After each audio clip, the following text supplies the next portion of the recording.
Bonjour mes élèves. Alors, ce qui concerne le cycle ovarien et le cycle utérin et la relation qui relie les deux.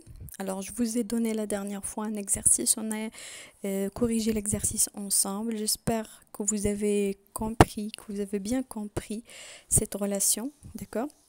Ce que vous allez écrire sur le cahier de leçon, c'est ce on va expliquer maintenant.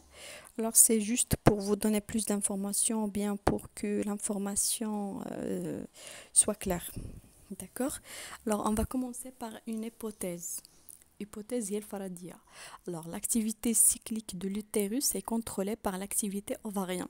D'après ce qu'on a vu, ce qui concerne le cycle ovarien, le cycle utérin, on peut dire que peut-être que l'ovaire contrôle l'utérus. Pour savoir si c'est vrai ou faux, on va établir ou bien on va faire des expériences. D'accord?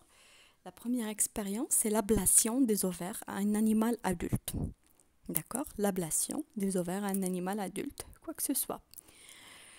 Les résultats, on a l'absence de développement normal et cyclique de la muqueuse utérine. On n'a pas de muqueuse utérine. On n'a pas de développement de la muqueuse utérine. C'est-à-dire, كاينش عندي واحد مخاطة الرحم اللي تديفلوبا. D'accord? Puis, la deuxième expérience, on a injecté des hormones ovariennes à cet animal. Cet animal où on a fait l'ablation des ovaires, on a injecté quoi? Des hormones ovariennes à cet animal. Quelles sont ces hormones? C'est-à-dire l'oestrogène et le progestérone. D'accord? Qu'est-ce qu'on a comme résultat? Développement normal et cyclique de la muqueuse utérine. Alors voilà, c'est ça ce qu'on a dit la dernière fois. Que les hormones sécrétées par l'ovaire, elles contrôlent quoi? La muqueuse utérine ou bien le développement de la muqueuse utérine. La conclusion, l'activité cyclique de l'utérus est effectivement contrôlée par l'activité ovarienne, bien sûr. Si j'ai pas une sécrétion d'hormones ovariennes, j'ai pas une muqueuse utérine. Si j'ai des hormones, même s'ils sont injectés, j'ai une muqueuse utérine qui était en train de se développer. Alors, c'est-à-dire que l'activité ovarienne et contrôle l'activité cyclique. Comment ce contrôle se fait-il? Voilà, c'est la question qui se pose. Comment ce contrôle se fait-il? Alors, je pense que vous avez l'habitude de travailler avec ce schéma. On a vu ce schéma pas mal de fois.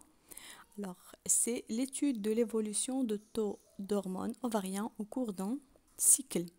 L'analyse du sang d'une femme au cours de différentes périodes et son cycle menstruel ont donné des résultats qui figurent dans le document suivant.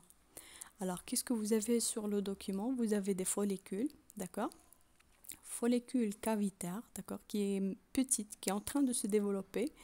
Et puis vous avez une follicule mûre qui contient à l'intérieur quoi? L'ovule mature, d'accord? Lorsqu'on parle des hormones sexuelles sécrétées par l'ovaire, on a l'oestrogène, d'accord? Dans l'ovaire. Qu'est-ce qu'on a en parallèle dans l'utérus? On a quoi? On a le début de l'épaississement de la muqueuse. Juste le début. Après, bien sûr, les 5 ou bien 6 jours qui règlent. Après le passage de cette période, on a le développement qui commence lorsque j'ai un pic d'oestrogène ou à l'ovulation. À l'ovulation, qu'est-ce que j'ai? J'ai un épaississement de la muqueuse utérine qui est clair, d'accord? Plus les glandes tubulaires, puis les vaisseaux sanguins ici, on a un développement, d'accord? Puis après l'ovulation, qu'est-ce qu'on a? On a la formation du corps jaune. Le corps jaune qui sécrète quoi? Le progestérone. On a un taux de progestérone qui assure quoi? Sur l'utérus, qui assure la rigidité de la muqueuse utérine. Il devient rigide, très très épaisse, d'accord? À cause de progestérone. Le corps jaune, il va se détruire, il va mourir si on n'a pas une fécondation. d'accord? Et aussi, on a le taux des hormones, il va se diminuer. Et cette diminution de taux d'hormones va nous donner quoi comme résultat? La destruction de la muqueuse utérine, un autre cycle qui va commencer. Sinon, si j'ai une fécondation, c'est-à-dire l'ovulation, j'ai autre chose. On va parler de ça après. D'accord? Et si vous avez la phase folliculaire, bien sûr, lorsque j'ai des follicules, d'accord? Il contient des follicules. Et la phase lutéale contient quoi? Contient le corps jaune après l'ovulation. Alors, qu'est-ce qu'on peut dire de ces deux cycles? On peut dire que le premier jour des règles, elle représente quoi? Elle représente le premier jour de la phase folliculaire. D'accord? La phase folliculaire où j'ai une follicule qui était en train de se développer, d'accord, dans l'ovaire. Voilà, et puis lorsque les règles terminent, j'ai une follicule mûre qui attend le jour de l'ovulation pour libérer quoi? L'ovule, le 14e jour peut-être. D'accord? Le 14e jour de cycle chez la femme. Puis après le 14e jour, on a une ovule qui attend le spermatozoïde pour être fécondé. Et la muqueuse utérine est très rigide et très épaisse pour quoi? Pour la nidation de l'embryon si on a une fécondation. Voilà. Sinon, on a le corps jaune qui va par la suite venir et qui va nous donner une diminution après. Lorsque j'ai pas une fécondation, j'ai une diminution des hormones, de taux des hormones. Et enfin, qu'est-ce qu'on a? On a les règles. Voilà. Pendant la phase folliculaire, le taux des oestrogènes commence faible et augmente après la fin des règles. Voilà. On a l'oestrogène qui augmente après la fin des règles. Pourquoi? Pour enrichir la muqueuse utérine, ce qui favorise la reconstruction de quoi? De la muqueuse. Très bien. Pendant la phase lutéale, le taux de la progestérone augmente depuis le moment de l'ovulation. Alors, on observe un pic de progestérone après l'ovulation.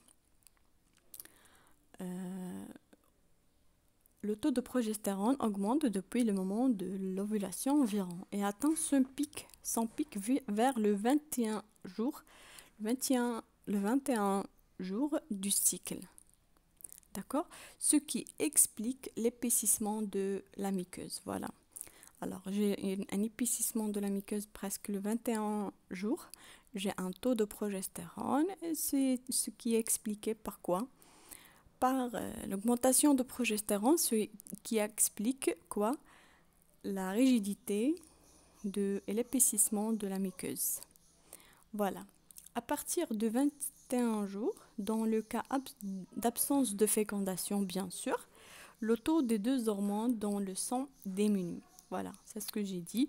Ce qui entraîne le détachement de la muqueuse, de l'utérus, bien sûr, et par la suite, l'apparition de nouvelles règles. Voilà, j'ai un détachement, une destruction de la muqueuse, de l'utérus qui va nous donner des règles. D'accord? Les règles, ce sont la muqueuse, c'est de l'utérus. D'accord?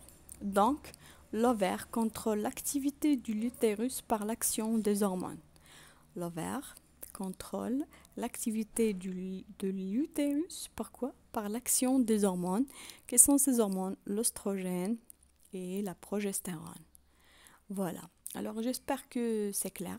D'accord? La relation entre l'ovaire et l'utérus, j'espère que ça sera clair par la suite.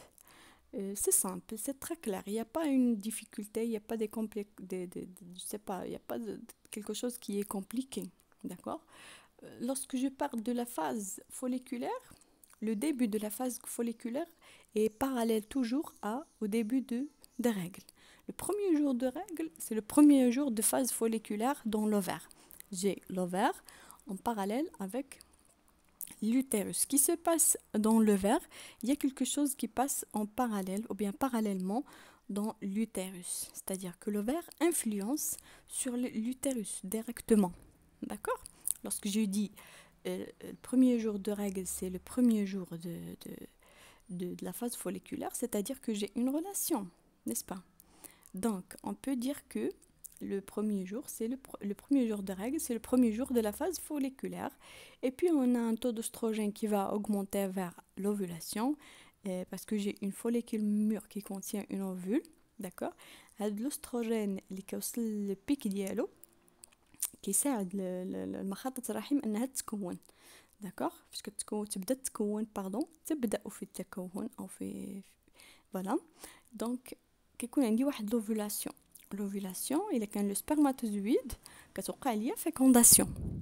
الوغ باش داك لومبريون يتبت في الرحم، خص مخاطط الرحم تكون واجده، تكون قاصحه باش انها تقدر ان تثبت لنا l'embryon. D'accord, c'est pour cela que j'ai un autre hormone qui va augmenter de taux. D'accord, c'est le progestérone pour donner la rigidité à la muqueuse. C'est la phase lutéale. D'accord, si j'ai une fécondation, hop, voilà, j'ai une nidation. J'ai l'embryon qui se fixe dans l'utérus. D'accord. Sinon, si j'ai pas une fécondation, j'ai le corps jeune qui va mourir, qui va se détruire.